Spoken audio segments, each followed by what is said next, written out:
Welcome to my YouTube channel గంజి అమరేందర్. ఈ వీడియోలో మనం అభ్యాసము 10.2లోని సమస్యలకి సాధనని చెప్పుకుంటున్నాం. మనము గత వీడియోలో మొదటి 3 సమస్యలకి సాధన చెప్పుకోవడం జరిగింది. ఇప్పుడు 4వ సమస్యకి సాధన చూద్దాం. 64 ఘనపు సెంటీమీటర్ల ఘనపరిమాణం గల 2 సమఘనములు కలపబడినవి అయినా ఏర్పడిన కొత్త ఘనాకృతి యొక్క సంపూర్ణ తల వైశాల్యం ఎంత అని ఇవ్వడం జరిగింది. అంటే ఇక్కడ 2 సమఘనములు అంటే ఒక్కొక్క దాని యొక్క ఘనపరిమాణం ఎంత? 64 ఘనపు సెంటీమీటర్లు. అంటే వాటిని కలిపితే ఏర్పడే ఘనాకృతి ఏమవుతుంది? మనము ఇక్కడ 2 సమఘనములు తీసుకున్నాను, వీటిని కలిపినప్పుడు ఏం ఏర్పడుతుంది? దీర్ఘఘనము ఏర్పడుతుంది. ఇక్కడ కూడా మనం ఫిగర్ డ్రా చేయడం జరిగింది. 2 సమఘనములను కలిపినప్పుడు ఏర్పడే ఘనాకృతి దీర్ఘఘనము. ఓకేనా? ఇక్కడ సమఘనము యొక్క ఘనపరిమాణం ఏమన్నాడు? ఆ 2 సమఘనముల యొక్క ఘనపరిమాణములు ఒక్కొక్క దాన్ని అంటే ప్రతిదాని ఘనపరిమాణం ఎంత? 64 ఘనపు సెంటీమీటర్లు. 64 ఘనపు సెంటీమీటర్ల ఘనపరిమాణము గల 2 సమఘనము కలపబడడం జరిగింది. ఓకేనా? అంటే ఘనపరిమాణము 64 ఘనపు సెంటీమీటర్లు అంటే సమఘనము యొక్క ఘనపరిమాణం సూత్రం ఏంది? ఏ క్యూబ్ అంటే భుజము క్యూబ్. అక్కడ పొడవు, వెడల్పు, ఎత్తు 3 సమానంగా ఉంటాయి కాబట్టి మూడింటి యొక్క లబ్ధమే ఘనపరిమాణం అవుతుంది. కాబట్టి a cube is equal to 64. 64ని 4 క్యూబ్ అని రాసుకోవచ్చు. కాబట్టి ఏ ఈజ్ ఈక్వల్ ఏమవుతుంది? 4 అవుతుంది. అంటే సమఘనం యొక్క భుజము అంటే పొడవు కానీ వెడల్పు ఎత్తు ఏమవుతుంది? 4 సెంటీమీటర్లు అవుతుంది. ఓకేనా? 4. ఈ 4 సెంటీమీటర్ల భుజము గల 2 సమఘనాలు కలపడం వల్ల ఏర్పడే ఘనాకృతి దీర్ఘఘనము. దాని యొక్క పొడవు ఏమవుతుంది? ఇది 8 సెంటీమీటర్లు అవుతుంది. ఓకేనా? అయితే కలిపినప్పుడు దాని వెడల్పు మారదు, 4 సెంటీమీటర్లు ఉంటుంది, ఎత్తు కూడా 4 సెంటీమీటర్లే ఉంటుంది కదా. కాబట్టి ఇప్పుడు 2 సమఘనములు కలిపిన ఒక దీర్ఘఘనము ఏర్పడును. మరి ఇప్పుడు దీర్ఘఘనం యొక్క పొడవు ఏందో రాసుకుందాం. దీర్ఘఘనం ఏర్పడిన దీర్ఘఘనము పొడవు ఏమవుతుంది? 4 + 4 అంటే డబుల్ అవుతుంది, అంటే 8 అవుతుంది. 8 సెంటీమీటర్లు.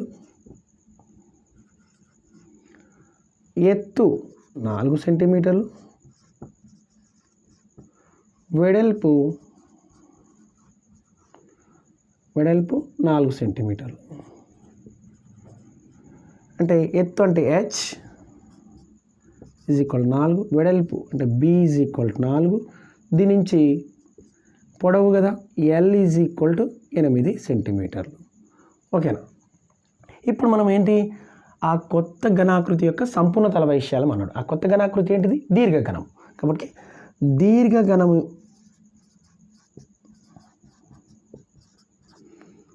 యొక్క సంపూర్ణ తల వైశాల్యం, దీర్ఘఘనము యొక్క సంపూర్ణ తల వైశాల్యం = మనకేమని తెలుసు? 2 × LB + BH + HL.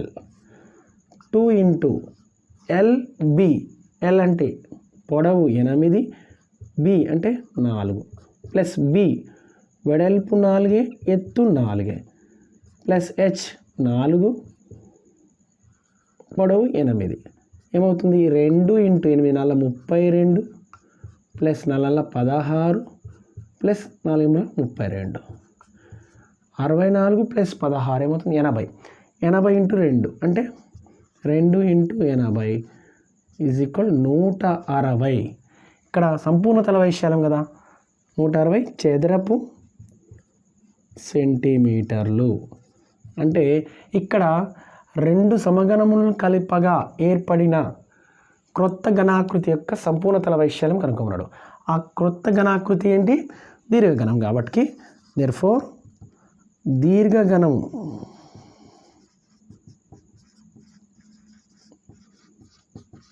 దీర్ఘఘనం యొక్క సంపూర్ణ తల వైశాల్యము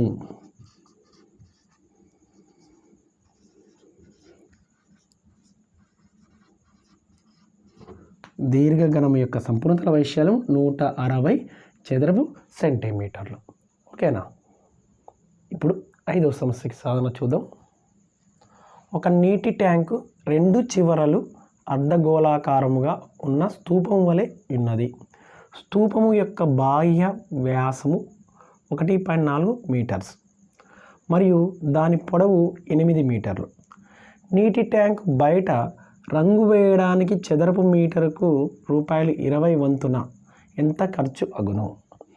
ఇక్కడ నీటి ట్యాంక్ ఇవ్వడం జరిగింది. రెండు చివరల కూడా ఎలా ఉన్నాయి? అర్ధగోళాకారం మరియు స్తూపం వలె ఉన్నది. అర్ధగోళాకారం మధ్యలో స్తూపం వలె ఉన్నది. స్తూపం యొక్క బాహ్య వ్యాసము 1.4 మీటర్స్ మరియు దాని పొడవు అంటే స్తూపం యొక్క పొడవు 8 మీటర్లు. అయితే నీటి ట్యాంకు బయట రంగు వేయడానికి చదరపు మీటర్కు ₹20 అయినా మరి ఎంత ఖర్చు అవుతుంది? ఆ నీటి ట్యాంక్కి మనము రంగు వేయడానికి ఎంత ఖర్చు అవుతుందని ఇవ్వడం జరిగింది. అంటే ఇక్కడ మనం ఏం కనుక్కోవాలి? ఈ నీటి ట్యాంక్ యొక్క సంపూర్ణ తల వైశాల్యం కనుక్కోవాలి. ఇక్కడ ఏంటి? రంగు వేయాలన్నప్పుడు సంపూర్ణ తల వైశాల్యం నీటి ట్యాంక్ మొత్తానికి వేస్తాం కదా, కాబట్టి సంపూర్ణ తల వైశాల్యం కనుక్కోవాలి. మరి ఒక చదరపు మీటర్కి ₹20 ఖర్చు అయితే మరి మొత్తం ఎంత అవుతుంది? అంటే మనము దీని యొక్క సంపూర్ణ తల వైశాల్యం కనుక్కొని దాన్ని 20 గుణిస్తే మనకు ఎంత ఖర్చు అవుతుందో తెలుస్తుంది. ఓకేనా? ముందుగా ఆ నీటి ట్యాంక్ పటాన్ని ఈ విధంగా తీసుకోవడం జరిగింది. చూడండి, ఒక నీటి ట్యాంక్ రెండు చివరలు అర్ధగోళాకారముగా ఉన్న స్తూపం వలె ఉన్నది. ఇది ఇవ్వబడినది. చిన్న రాసుకున్నాం. మరియు ఇక్కడ ఏమన్నాడు? వ్యాసము అన్నాడు. అంటే స్తూపం వ్యాసమైన ఈ అర్ధగోళాకారం ఉన్నాయి కదా, వాటి యొక్క వ్యాసమైనా కూడా అదే అవుతుంది. స్తూపం వ్యాసం ఈజ్ ఈక్వల్ అర్ధగోళం వ్యాసం ఈజ్ ఈక్వల్ 1.4 మీటర్. ఇక్కడ దశాంశ బిందువును తొలగించి నేను ఏం చేస్తున్నా? దశాంశ బిందువు తర్వాత ఒకటే అంకె ఉంది కాబట్టి 10 రాసుకున్నాం. 14/10. దీన్ని సింప్లిఫై చేస్తే 2 5 అంటే 7/5 అంటే 1.4నే 7/5 అని కూడా రాసుకున్నాం. ఓకేనా? ఇదేంటిది? వ్యాసము. ఇప్పుడు దీని నుంచి వ్యాసార్థం అంటే అర్ధగోళం వ్యాసార్థమైన స్తూపం వ్యాసార్థమైన ఏమవుతుంది? వ్యాసంలో సగం ఉంటుంది కదా, హాఫ్ ఇంటూ వ్యాసము.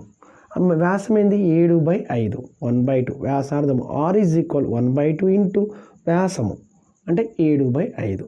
చూడండి, 7 1 7 2 5 10. వ్యాసార్థం ఏమైంది? 7/10 అయింది. ఇప్పుడు మరి పొడవు ఇక్కడ ఏమి ఇచ్చిండు? దాని పొడవు అంటే ఏంది?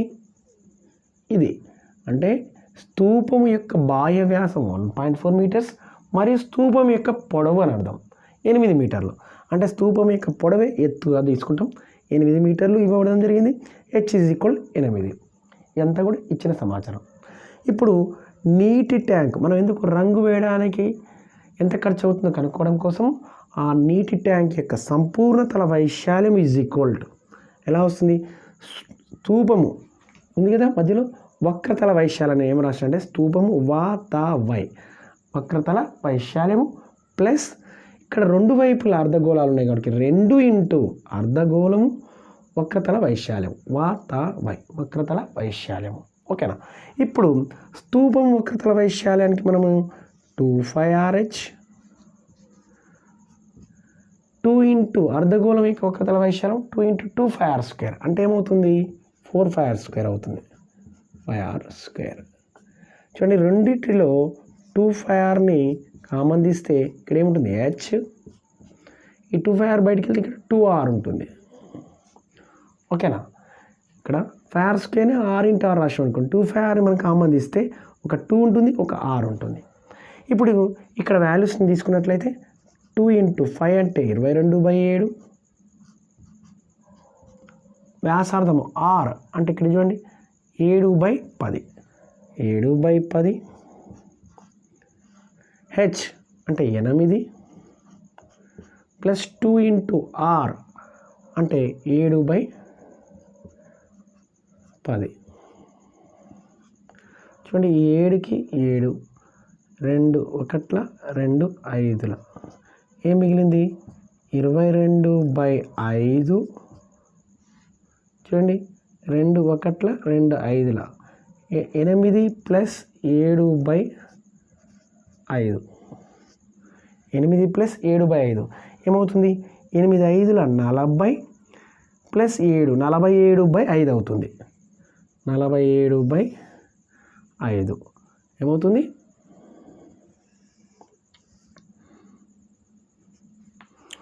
నీటి ట్యాంకు సంపూర్ణ తల వైశాల్యము నీటి ట్యాంకు సంపూర్ణ తల వైశాల్యము ఈజ్ ఈక్వల్ 22/5. ఇక్కడ చూడండి 8 5 40 ప్లస్ 7 47/5. చూడండి ఇప్పుడు దీన్ని మల్టిప్లై చేసినట్లయితే హారంలో ఏమొస్తుంది 25, 47 ఇంటూ 22 ఏమవుతుంది 47 2ల 94. అంటే 9ని మనం సైడ్కి రాసుకొని 4 ఇక్కడ రాసుకుందాం. మళ్ళీ 47 2ల 94. 94 మళ్ళీ అక్కడ సైడ్ రాసు 9 తీసుకుంటే 103.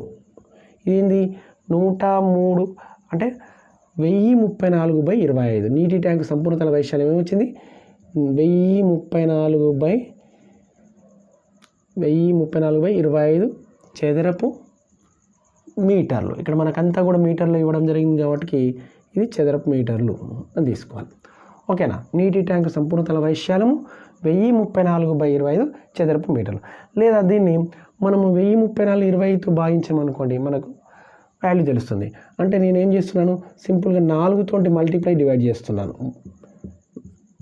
ఏమవుతుంది 1034 ఇంటూ 4 4 16 4 12 12 ప్లస్ 1 1034ని 4తోటి మల్టిప్లై చేస్తున్నాను. 4తోటి మల్టిప్లై డివైడ్ చేస్తున్నాను అన్నమాట. అప్పుడు మనకు వాల్యూ మారదు కదా అన్నప్పుడు కింద ఏమవుతుంది 25 ఇంటూ 4 అంటే 100 వస్తుంది. 20తో భాగారం చేసే బదులు నేను 4తోటి మల్టిప్లై డివైడ్ చేస్తే హారంలో 100 వస్తుంది. తర్వాత మనము దశాంశ బిందువుని తీసుకోవచ్చు. ఇప్పుడు 1034 ఇంటూ 4 అంటే 4 16 అంటే 1 ఇక్కడ 6 4 12 12కి 1 కలిపితే 13 మళ్ళీ 1 ఇక్కడ 3 4 ఇంటూ 0 0 అంటే 1 ఇక్కడ వస్తుంది 4 1 4. ఓకేనా. 4136/100 అంటే ఏమవుతుంది 41.36 చదరపు మీటర్లు. ఇది నీటి ట్యాంకు సంపూర్ణ తల వైశాల్యము. సంపూర్ణ తల వైశాల్యం సింపుల్గా వై అని రాసుకుందాం. నీటి ట్యాంకు సంపూర్ణ తల వైశాల్యం 41.36 చదరపు మీటర్లు వచ్చింది. మరి 1 చదరపు మీటరు రంగు వేయడానికి 20 రూపాయలు ఖర్చు అవుతుంది. 1 చదరపు మీటరు రంగు వేయడానికి అంటే దీనికి నీటి ట్యాంకు అయ్యే ఖర్చు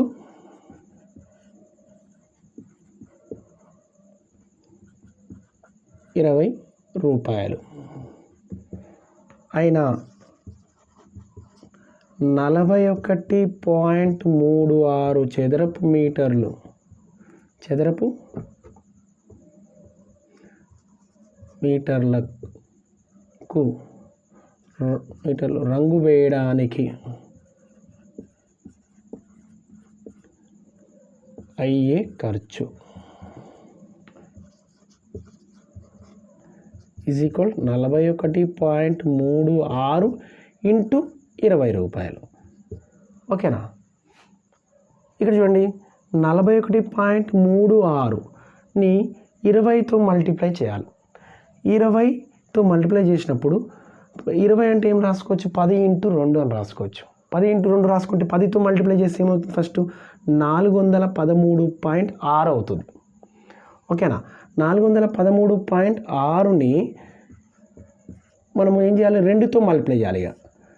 ఓకేనా. అంటే 2 6ల 12 2 3ల 6 ప్లస్ 1 7 2 1ల 2 2 4ల 8 అంటే 827.20 అన్నమాట. ఏమవుతుంది ఇది 827.2 అంటే 2 అంటే 20 పైసలు. అంటే నీటి ట్యాంక్కి రంగు వేయడానికి దేర్ఫోర్ ఏం రాద్దాం నీటి ట్యాంకు రంగు వేయుటకు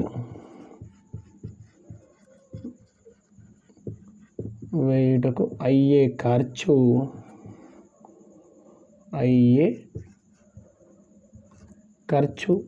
రూపాయలు 827.2 అంటే 20 పైసలు. ఓకేనా. ఇక్కడ మనము 41.36 ఇంటూ 20 ఉంది కదా, అంటే 20ని ఏమని రాశాను 2 ఇంటూ 10 అనుకుందాం, లేదంటే 20తో మల్టిప్లై చేసి మనకేమొస్తుందంటే 827.2. ఓకే, ఇప్పుడు 6వ సమస్యకి సాధన చూద్దాం. ఒక గోళము, స్తూపము మరియు శంకువు ఒకే వ్యాసార్థములను కలిగి ఉన్నాయి అయినచో వాటి ఘనపరిమాణముల నిష్పత్తి ఎంత?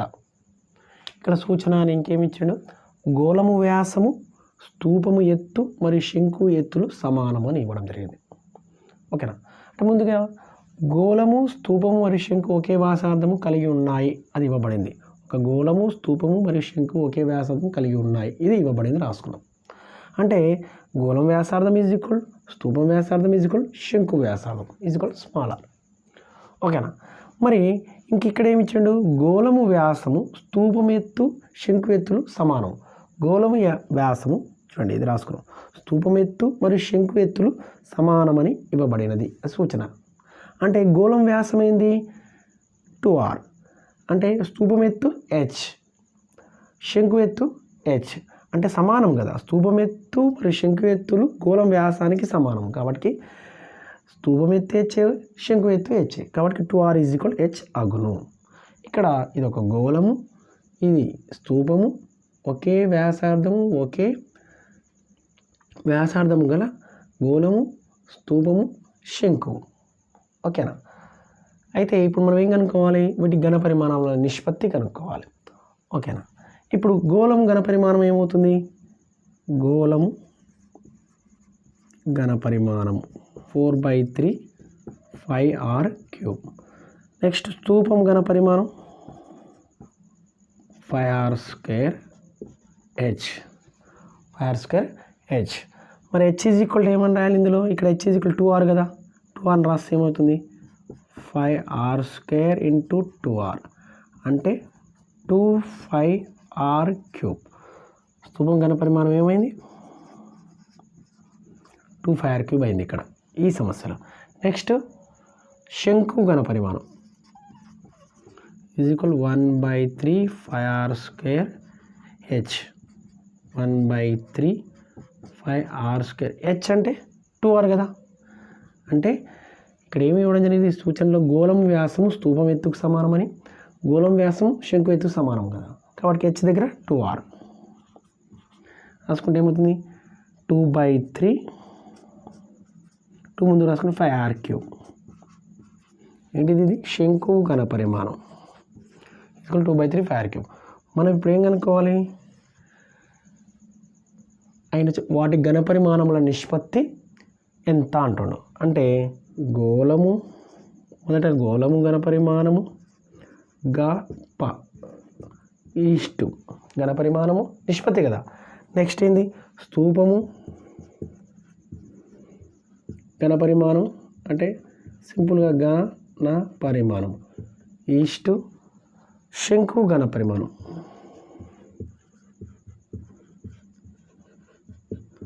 ఘనపరిమాణం ఈజ్ ఈక్వల్ టు నిష్పత్తి కదా కనుక్కోవాల్సింది. గోళం ఘనపరిమాణానికి, స్తూపం ఘనపరిమాణానికి, శంకు ఘనపరిమాణం నిష్పత్తి కనుక్కోవాలి.